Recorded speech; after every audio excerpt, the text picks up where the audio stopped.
nobody uses them anymore. And that cellulose is so fragile that it's not kept cold, it'll fall apart, start flying. The other thing I want to say is, believe it or not, that was Orson Welles' last job before he died. And we still owe the estate $5,000. Sir, I was going to say, is there any plans to transfer this to a DVD? Or? We did it. I'm sorry for the poor quality, but It's 1960s. yeah, it was done actually. They made the DVD out of this, which, as far as I know, is the only copy that's around. And I've saved it, and I've had it in my collection for these 40-some odd years. Well, I don't know if I don't. Oh, the DVD? No, we made one for this showing, and I asked for another one for my own collection, but I don't know who owns the rights these days. That's the problem. So that's what the curious thing is. I mean, I even went through the copyright website and tried to find where the copyright was. So first First I went to Swank Motion Pictures, which is that they do screenings for colleges and arrange that. That's what they do. They said maybe Magnolia? No, Lionsgate? Lionsgate. We sold it to Lionsgate after, well, I should never kind of, I'll give you the short history. Sure. So the short history is, Bill Moses and I, we've been friends for close to 25 years. We were lawyers in a law firm in Philadelphia. Bill came to me one day, he's 2 years or 3 years when I see here, and he said, hey, this was 1978, like the fall of 78. He said, hey, it dawned on me that the 10th anniversary of Moonlighter is going to be next year. I wonder whether anybody's going to do a show. Let's do a show. And so we've never done something like this before. So we said, well, how are we going to pull it all together? So one of Bill's best friends was Steve Sable. And Steve Sable, most of you probably don't know who this is, but Steve Sable was the founder of NFL Films. And why did we pick Steve? Well, even 40 years ago, if you turned on Sunday after the NFL games were over, hours later, they already had edited all of the film from all 20 games, and we're doing, the wrap-up. So we figured, hey, they're great editors, why don't we just use them? One of Steve's friends was Steve Spence, who's a musical guy. I'm a professional musician. We got together and figured out, well, how are we going to do the music? So Steve said, I'll write the music. We got to find somebody to play it. Our budget for this film was $85,000, which I raised from friends and family. Well, we only had $5,000 for the whole music. I called every symphony in the world and finally got the Munich Symphony to agree to do it for $5,000. So Steve and I flew to Germany. I conducted it, Steve's music. I've had some conducting experiences. That's how that came together. Orson Welles. We couldn't figure it out. We just didn't know who was going to narrate the film. And I don't remember exactly how it happened, but we found his agent and we said, hey, the perfect guy for this is Orson Welles. We flew out to LA, we gave him the script, he did it in one take. 1 hour, that was it, and he left. And I don't remember who wrote the script, we all kind of participated. Anyway, so then it got even better. So we had to sell it. Well, couldn't figure out how we would sell it, who's going to buy it. We figured, hey, one of the national networks has got to run a 10th anniversary show. So Bill and I sitting around one day, Bill said, well, who do you know at one of the networks? And I said, well, Roone Arledge, who's the head of sports, now news at ABC, and I both went to the same high school. Let me call his administrative assistant, see if he'll take a meeting. Next thing you know, we're up at ABC headquarters in New York, across the street from at the time from the New York Hilton on 6th Avenue of the Americas in about 54th. We went up to Roone's office.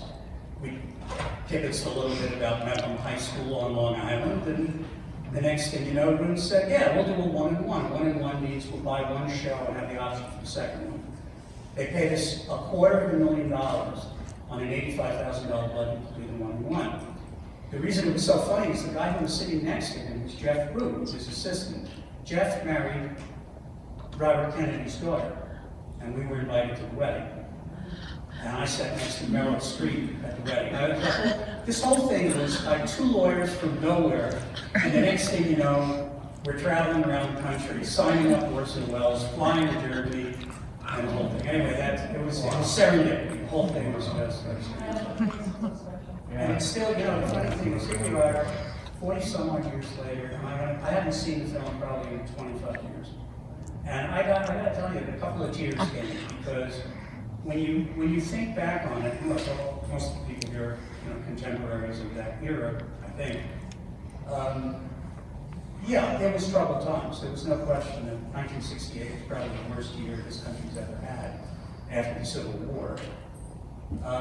But you know, I still think of all of the people, the technology, the people at Grumman, the people at Northrop, the people at Harris. You know, you have no idea how many companies were involved in this, how many people. And it's just, to think that nobody's done it, we haven't done it since, right?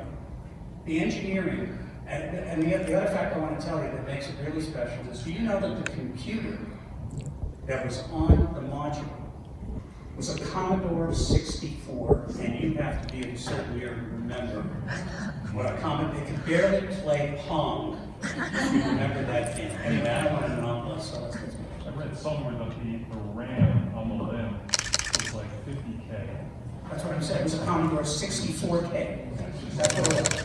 It had a floppy drive, if anyone remembers.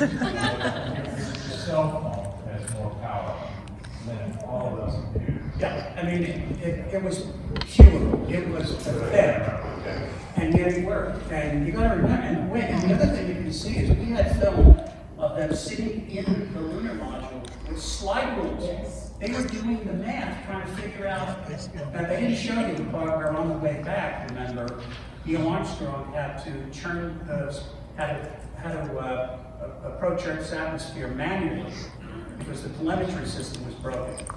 And he had to turn that thing around just like John Glenn did and figure out how to, and they described the window is like they have a 0.15% window to get in the right plane, so that, because if they come in too high, they bounce off the Earth's atmosphere and they're gone. If they come in too low, they burn up right away. So it's like, anyway, you know, the whole thing is still kind of magical. Other questions?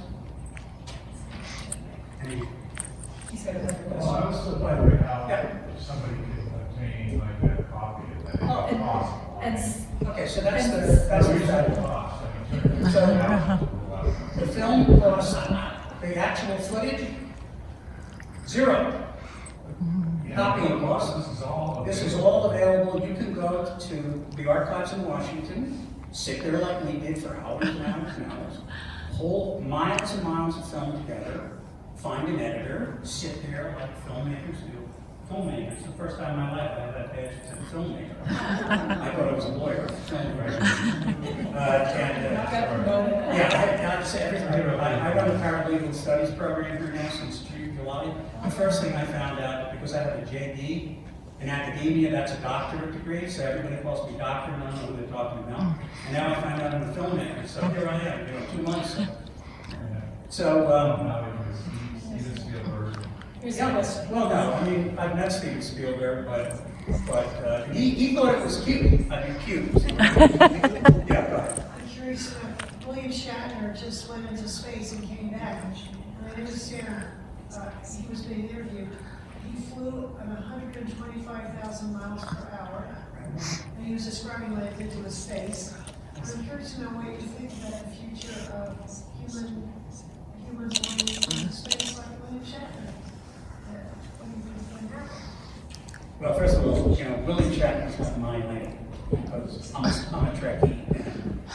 And he didn't fly at 125,000 miles per hour. He flew it warp 8 and we bit more. I'm just kidding. But the surprising thing about that was I'm surprised they let him up here. He's 90 years old. William Shatner's 90. I'm feeling very old today. Yeah, you have a question? So I would love to see the original taken and digitized and made available again. Maybe we will now, because you were kind enough to show the film, and these folks were kind enough to come. I've got ideas. I'm sure you did. Yeah, no, that was an interesting story. Okay, I did the interview with Commonwealth, and the book, The Right Stuff, had just come out. It was brand new, and he had just been, so the way we filmed that is, he was on Johnny Carson the night before.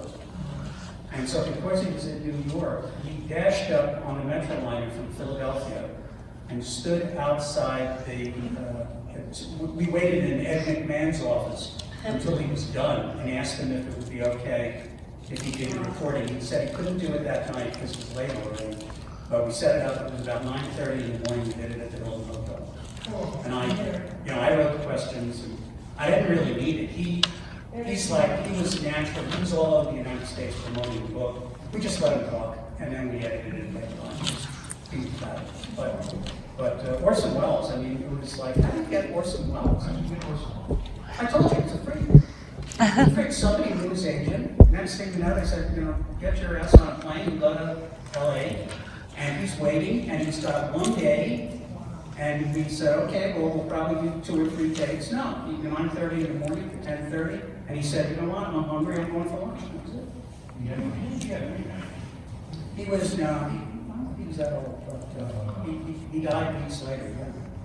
I will relate that part of the group I belonged to at one time, beyond the war, there was one of the astronauts that as he looked at Earth, he said, because he was military, that if ordered to destroy what he was looking at, he would have to use the word. Well, they were all military. They all came out of flight school. And they were all, we didn't really, have room. Because remember, this was supposed to be an hour TV show, so we had to stick with commercials.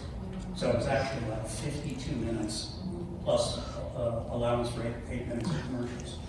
But, part of what we learned during the process was I didn't know that much about the X project, which culminated in the X-15, and how many flight pilots died testing these aircraft at thousands of miles an hour, way up in the, whatever the last layer is where the purple meets the black. I can't remember from science, stratosphere, whatever it is. But that program was going on for about 10 years. And the source of that program was military. They were looking for a supersonic plane that could deliver nuclear weapons in case it came to that. And so they borrowed, all of this stuff was borrowed from military. Because look at the contractors that they selected to build it. Grumman Aircraft was Long Island, was one of the largest military suppliers at the time. Northrop, now they're together, they're called Northrop Grumman. In fact, they're 2 separate companies.